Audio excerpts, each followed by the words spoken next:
তো বন্ধুরা, আজকের রূপকথা গল্পের নাম ইতালির লোককাহিনী। গল্পর নাম লম্বা রূপালী নাক। চলো শুরু করা যাক। ইউরোপ মহাদেশের একটি আধুনিক দেশ ইতালি। এদেশের প্রাচীন জনপদে রয়েছে বিখ্যাত বিখ্যাত সব কাহিনী।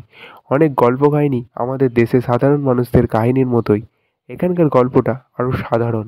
এক ধোপা এবং এক ধোপার বউ তাদের 3 মেয়ে নিয়ে গ্রামে সুখেই ছিল। হঠাৎ একদিন ধোপার মৃত্যু হলো। শুরু হলো ধোপার বউয়ের দুঃখের দিন। ধোপার বউ তার 3টে মেয়েকে নিয়ে বেশ কষ্টে দিন কাটাতো।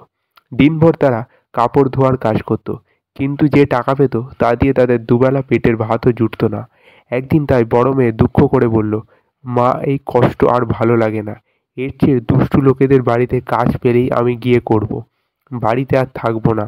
মেয়ের কথা শুনে মা উত্তর দিল, অমন কথা বলতে নেই মা, কার কপালে কি আছে তা বলা যায়?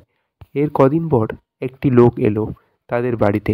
লোকটার পরনে আগাগোড়া কালো পোশাক, হাত পা গুলো সরু সরু, কিন্তু কোমর থেকে গলা পর্যন্ত বেশ মোটা।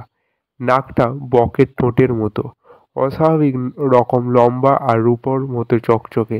তবে লোকটা বেশ ভদ্র আর অমায়িক।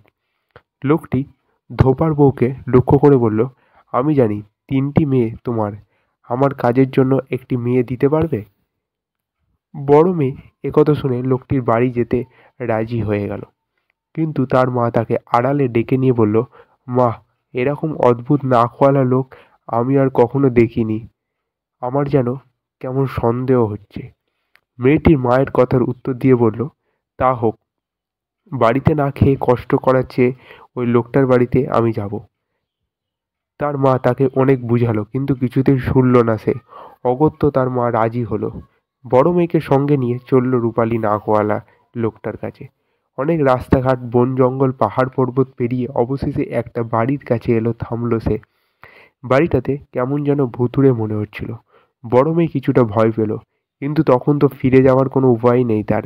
লোকটি বলল, এ আমার বাড়ি। তারপর মেয়েটার সঙ্গে নিয়ে ঢুকলো বাড়ির ভেতর। বাড়ি তো নয়, বিরাট এক রাজপ্রাসাদ। তার কত যে ঘর, একটার চেয়ে অন্যটা সুন্দর। মেয়েটাকে সব ঘুরিয়ে দেখালো লোকটা। অবশেষে একটা বন্ধ কোঠার কাছে এসে মেয়েটার হাতে এক গজের চাবি দিয়ে বলল, এই বাড়ির সমস্ত চাবি রয়েছে এতে। ইচ্ছা হলে তুমি যে কোনো ঘর খুলতে পারবে। তবে তোমাকে সাবধান করে দিচ্ছি, একটা কক্ষ দেখিয়ে বলল, এই বন্ধ ঘরটি খুলতে চেষ্টা করবে না কখনো। কথা শুনে মেয়েটি ভাবল, নিশ্চয়ই এই কক্ষের মধ্যে লুকানো আছে বিপুল ধনসম্পদ। যত শীর্ষ সম্ভব ঘরটি খুলে দেখবার জন্য তার মন ছটফট করতে লাগলো। অত বড় বাড়িতে আর কোনো লোকজনই নেই। মেয়েটা কিন্তু তবু সাহস হারালো না। তাকে থাকবার জন্য একটা ঘর নির্দিষ্ট করে দেওয়া হলো। মেয়েটা ঘুমিয়ে পড়ল। পরদিন সকালে সেই অদ্ভুত রূপালী নাকওয়ালা লোকটি বেরিয়ে গেল কাজে। মেয়েটাকে বলল, আমার ফিরতে দেরি হবে, তুমি ঘরে কাজকর্মগুলো সেরে রেখো। লোকটা বাইরে যেতেই মেয়েটা ছুটল সেই বন্ধ ঘরের কাছে। তারপর তাড়াতাড়ি খুলে ফেললো তালা। দরজা খুলতে সে একেবারে অবাক হয়ে গেল। সারা ঘর ধোঁয়ায় আচ্ছন্ন, মাঝখানে দাউ দাউ করে জ্বলছে আগুন। তার একপাশ থেকে ভেসে আসছে মানুষের করুণ কান্নার আওয়াজ। ভীষণ ভয় পেয়ে গেল সে। তাড়াতাড়ি ঘরের দরজা বন্ধ করে দিয়ে পালালো। কিন্তু পালিয়ে যাবে কোথায়? অগত্যা নিজের ঘরে গিয়ে শুয়ে শুয়ে সে এসব নিয়ে ভাবতে লাগলো। লম্বা রূপালী নাকওয়ালা লোকটা বাড়ি ফিরে মেয়েটার ঘরে গেল। তার চুলের দিকে তাকিয়ে দেখল ধোঁয়ায় মলিন হয়ে আছে তার চুল। তার বুঝতে পারল বাকি রইল না। মেয়েটা সেই নির্দিষ্ট বন্ধ ঘরের তালা খুলেছিল। ভীষণ রেগে বলল সে, তুমি আমার কথা অমান্য করেছো? তারপর মেয়েটাকে জোর করে ধরে নিয়ে এলো সেই বন্ধ ঘরের কাছে। দরজা খুলে সেই ধোঁয়া আর আগুন ভরা ঘরের মধ্যে ঠেলে দিয়ে আবার দরজা বন্ধ করে দিল। পরদিন আবার সেই অদ্ভুত লোকটা ধোপা বউয়ের বাড়ি গিয়ে বলল, তোমার বড় মেয়েটা খুব ভালো কাজ করেছে, কিন্তু আমার তো বাড়িতে অনেক কাজ, তাই তোমার মেজো মেয়েটাকেও নিতে এসেছি। সে তার বোনকে সাহায্য করতে পারবে। লোকটার ভদ্র ব্যবহার আর মিষ্টি কথায় ধোপা বউ অনেক কিছু সন্দেহ না করে মেজো মেয়েটাকেও তার সঙ্গে পাঠিয়ে দিল। মেজো মেয়েকেও বাড়িতে এনে লোকটার সব ঘর দেখিয়ে অবশেষে সেই নির্দিষ্ট কঠোর সামনে এসে বলল, এই নাও বাড়ির চাবি, কিন্তু মনে রেখো, এ বাড়ির সব ঘরে তুমি ইচ্ছামতো যাওয়া আসা করতে পারলেও এই বন্ধ ঘরটা খুলবে না। মেজো মেয়ে মনে মনে বেশ ভয় পেয়ে গেল। সে অদ্ভুত লোকটাও তার কেমন সন্দেহ হলো। বড় বোনকে না দেখে তার সন্দেহ আরো বেড়ে গেল। কিন্তু সাহস করে তাকে সে কিছু জিজ্ঞাসা করতে পারল না। রাতের বেলায় মেজো মেয়ে ঘুমিয়ে পড়ল। পরদিন যথারীতি লোকটি বেরিয়ে গেল কাজে। সে বাইরে যেতেই মেজো মেয়ের মনে পড়ল সেই বন্ধ ঘরের কথা। ওই ঘরে নিশ্চয়ই ধন সম্পদ রয়েছে। বড় মেয়ের মতো সেও মনে মনে ভাবল। তারপর সাহস করে গিয়ে খুলে ফেলল দরজা। দরজা খুলে সেও একটা দৃশ্য দেখল। ধোঁয়ায় ভরা ঘর, মাঝখানে জ্বলছে আগুন, তার একপাশে মানুষের কান্নার আওয়াজ। বড় বোনের কণ্ঠস্বর শুনতে পেল সে। ভয় পেয়ে তাড়াতাড়ি দরজা বন্ধ করে দিল। পালিয়ে এলো নিজের ঘরে। লম্বা রূপালি নাক করা লোকটা বাড়ি ফিরে খুঁজে বের করলো তাকে। চুলের মলিন অবস্থা দেখে বুঝল যে মেয়েটি বন্ধ দরজাটা খুলেছিল। লোকটি কোনো কথা না বলে মেজো মেয়েকেও ধরে নিয়ে বন্দি করে রাখলো সে রহস্যময় ঘরে। পরদিন আবার ধোপা বউয়ের বাড়ি বাড়ি গিয়ে হাজির হলো সে। লোকটি বলল, তোমার দুটো মেয়েই খুব ভালো কাজ করেছে, কিন্তু আমার বাড়িতে কাজকর্ম খুব বেশি, তাই তোমার ছোট মেয়েটাকেও নিতে এসেছি। সে তার বড় দু বোনকেও সাহায্য করতে পারবে। তার অমায়িক ব্যবহার এবং মিষ্টি কথায় এবারেও ধোপা বউ সন্দেহ করতে পারল না। লোকটির সাথে ছোট মেয়েকেও পাঠিয়ে দিল। ছোট মেয়েরও নাম লুসিয়া। সে ছিল ভীষণ চালাক। বাড়িতে নিয়ে লম্বা রূপালি নাকওয়ালা লোক এইভাবে লুসিয়াকেও সব কিছু দেখালো। তারপর তার হাতে চাবির গোছা নিয়ে সেই বন্ধ ঘরটি খুলতে নিষেধ বারণ করলো। লুসিয়ার প্রথম থেকেই কেমন যেন সন্দেহ হচ্ছিল। বড় দু বোনকে না দেখে তার সন্দেহ আরো বেড়ে গেল। কিন্তু অদ্ভুত, লোকটাকেও কিছু বলল না সে। রাতের বেলায় ঘুম এলো না তার চোখে। লোকটা চুপি চুপি গিয়ে ঢুকলো তার ঘরে। লুসিয়া ঘুমের ভান করে পড়ে রইল। লোকটা তখন বড় দু বোন মতো তার চুলেও গুজে দিল একটা জেসমিন ফুল। লোকটা ঘর ছেড়ে যেতেই লুসিয়া চুল থেকে ফুলটা বের করে তুলে রাখলো। পরদিন লোকটা যথারীতি কাজে বেরিয়ে গেল, আর লুসিয়া গেল বন্ধ ঘরের দরজা। অত্যন্ত সাবধানে দরজা খুলল সে। সঙ্গে সঙ্গে দেখতে পেল এক অদ্ভুত দৃশ্য। বড় দু বোনের কান্নাও শুনতে পেল সে।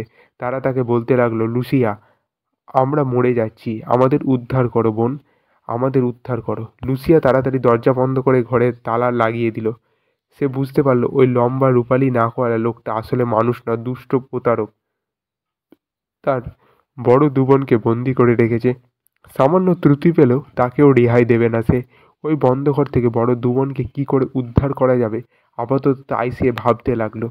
ঘরে ফিরে লুসিয়া সেই জেসমিন ফুলটা আবার চুলে গুজিয়ে নিল। লম্বা রূপালি নাকওয়ালা লোকটা ফিরে এসে লুসিয়ার চুলে জেসমিন ফুলটা দেখে খুশি হলো। বলল, বাহ, তোমার চুলে দেখছি একটা সুন্দর তাজা জেসমিন ফুল। হ্যাঁ, সুন্দর তাজা ফুল তো বটেই। বাসি ফুল কি কেউ কখনো চুলে পড়ে? লুসিয়া এমনভাবে কথাগুলো বলল যেন ইতিমধ্যে কোনো কিছুই ঘটেনি। মানুষরূপী প্রতারক লুসিয়ার কথা শুনে আরও খুশি হলো। সে ভাবল, নিশ্চয়ই লুসিয়া তার কথা মতো বন্ধ ঘরের দরজার কাছে যায়নি। তুমি দেখেছো, খুব ভালো মেয়ে। এখানে এসে তুমি খুশি হয়েছো তো? লম্বা রূপালি নাকওয়ালা লোকটা আবার জিজ্ঞাসা করলো। হ্যাঁ, আমি খুব খুশি হয়েছি। তবে বাড়ি থেকে আসবার সময় সামান্য মাকে অসুস্থ দেখে এসেছি, তাই মনটা একটু খারাপ লাগছিল, লুসিয়া বলল। তাই নাকি? কিন্তু এ ব্যাপারে আমি কেউ কিছু জানি না। তুমি যদি আমার মায়ের খবরটা নিয়ে আসতে পারো তাহলে আমি নিশ্চিন্ত হতাম। আর এমন কি, আমি কালই তোমার মায়ের খবর নিয়ে আসবো। লুসিয়া তার কথাই বলল, তোমাকে ধন্যবাদ। আমি কিছু ময়লা কাপড় বেঁধে রাখবো, আমার মা খুব পরিষ্কার করে সেগুলো ধুয়ে দেবে। আমার মায়ের বাড়ি যাওয়ার সময় সেগুলো নিয়ে যেও।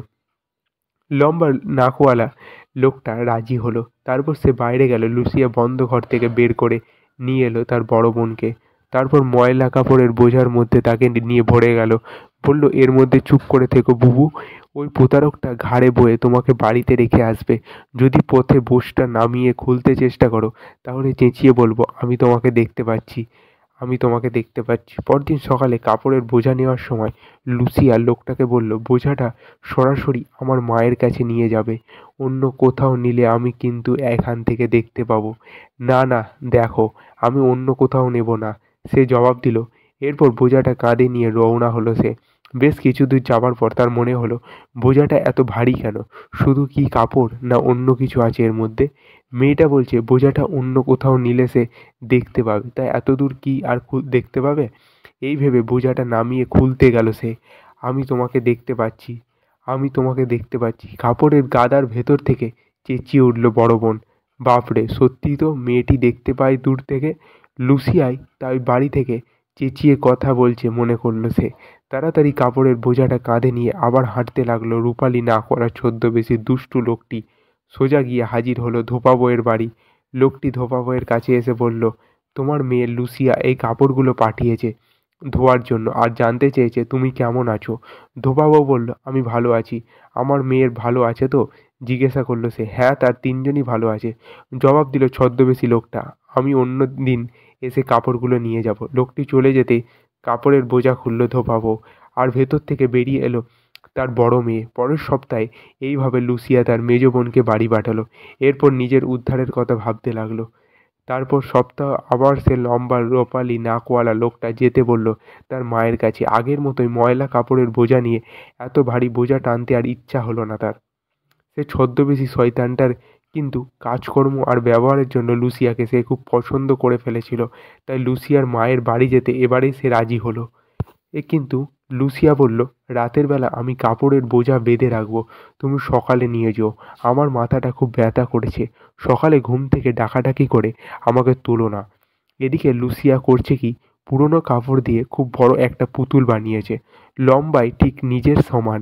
তার নিজের মাথায় কিছু চুল কেটে লাগিয়ে দিয়েছে পুতুলের মাথায়। তারপর সেই পুতুলটাকে শুইয়ে দিয়েছে তার নিজের বিছানায়, আর নিজেই সেই ময়লা কাপড়ের গাদার মধ্যে লুকিয়ে রেখেছে। সকালে লম্বা রূপালী নাকওয়ালা লোকটা লুসিয়াকে বিছানার কাছে গিয়ে কাপড়ে ঢাকা পুতুলটাকে দেখে ভাবল লুসিয়া সত্যি করে ঘুমিয়ে আছে। পুতুলের মাথায় লুসিয়ার চুলগুলো দেখে তার মনে কোনো রকম সন্দেহ জাগলো না। তারপর ময়লা কাপড়ের বোঝাটা নিয়ে রওনা হলো সে। বোঝাটা এবারেও বেশি ভারী। মেয়েটা তো ঘুমিয়ে রয়েছে, আজ আর সে দেখতে পাবে না। বোঝাটা খুলে দেখি কি আছে তার মধ্যে। পথে এসে এইভাবে কাঁধ থেকে যেই বোঝাটা নামিয়েছে, অমনি ময়লা কাপড়ের ভেতর থেকে চেঁচিয়ে উঠল, লুসিয়া, আমি তোমাকে দেখতে পাচ্ছি, আমি তোমাকে দেখতে পাচ্ছি। ওরে বাপরে, মেয়েটা দেখে ঘুমিয়েও দেখতে পাই। এই মেয়েকে তো বোকা মনে করা যাবে না। এই বলে তাড়াতাড়ি আবার বোঝাটা কাঁধে তুলে নিয়ে হাঁটতে শুরু করলো। ধোপা বউয়ের বাড়ি এসে বলল, বোঝাটা ভেতরে নিয়ে রাখ, আজ আমি দেরি করব না, এখনই বাড়ি ফিরব। লোকটা চলে গেল। ময়লা কাপড়ের বোঝা খুলল ধোপার বউ, আর তার ভেতর থেকে বেরিয়ে এলো লুসিয়া। দুষ্টু লোকের হাত থেকে তিনটি মেয়েকে ফিরিয়ে নিয়ে ধোপা বউ খুব খুশি। এদিকে লুসিয়া ছদ্মবেশীর বাড়ি থেকে আসার সময় অনেক টাকা কড়ি নিয়ে এসেছিল সঙ্গে করে, সুতরাং তাদের দুঃখ কষ্ট অবাক আর রইল না। এরপর ধোপা বউ খুব বড় একটা শক্ত গেট বানালো, যাতে ছদ্মবেশী দুষ্টু লোকেরা আর কোনোদিন তাদের বাড়িতে আসতে না পারে। তো বন্ধুরা, এই ছিল ইতালির লোককাহিনী। কেমন লাগলো অবশ্যই কমেন্ট করে জানাও।